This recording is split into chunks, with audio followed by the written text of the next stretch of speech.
आपको लगता है मेरा पति बहुत मेहनत करता है और उसका कोई फल नहीं मिल रहा, बहुत परिस्थिति नीचे जाती जा रही है, खूब डाउन होते जा रहे हैं, हमारे पास में कुछ भी नहीं है।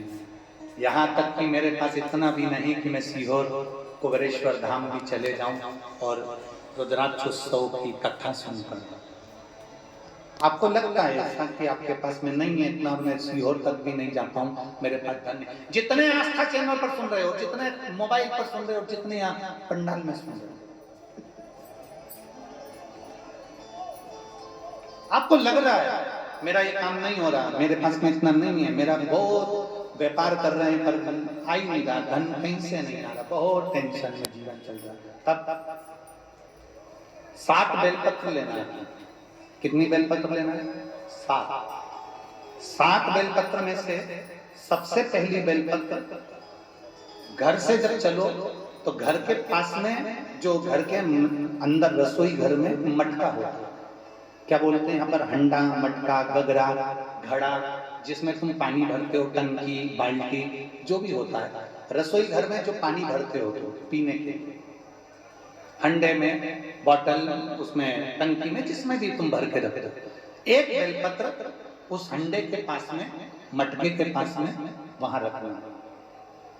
घर से उसी मटके में से पानी लेना है, उसी हंडे में से एक लोटा जल लेना है, उसको लेकर जाना है। एक बेलपत्र वहां रख दी, बची कितनी?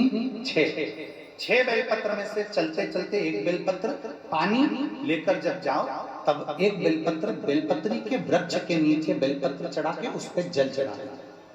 6ठी बेलपत्र, जल को पूरा मत चढ़ाना, जल लेकर चढ़ाना।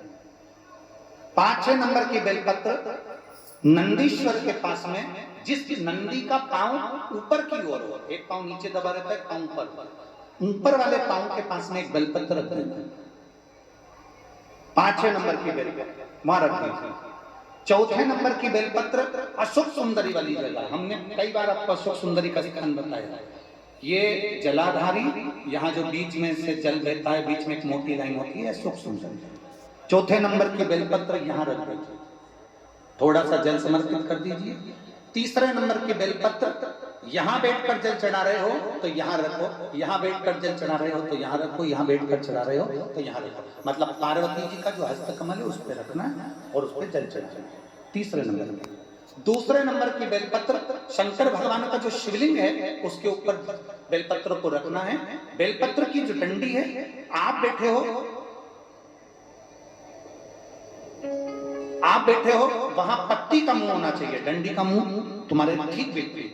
बेलपत्र यहाँ रखें। 2रे नंबर में एक बेलपत्र जो 7वें नंबर की है, उस बेलपत्र को जो जलाधारी है, जल चढ़ाने वाली, उस जलाधारी का स्पर्श कराएं और उस बेलपत्र को वापस लेकर उसमें से थोड़ा सा जल उस जलाधारी में डाल दें। उस बेलपत्र को जो 7वें नंबर की बेलपत्र है उसका स्पर्श केवल जलाधारी को कर बाबा से विनती कर उस बेलपत्र को किसी भी दिन आप अपने घर में लाकर रख लो और कुबेरेश्वर धाम आप आना चाहते हो, बाबा से विनती कर आना, बाबा ऐसा धन देना कि मैं वहां जाकर लोगों को पानी पिला सकूं, बिस्कुट खिला सकूं, ऐसी कृपा करना।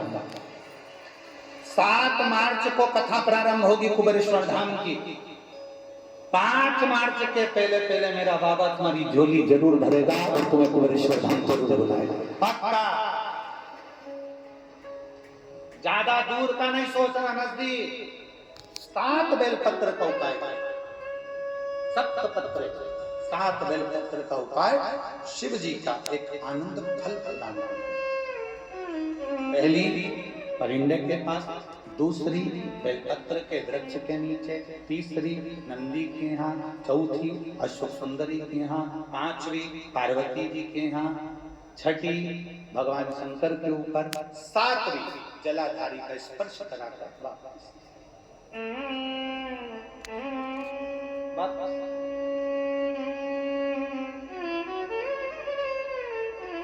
जल कितनी जगह चढ़ेगा? जल कितनी जगह चढ़ेगा?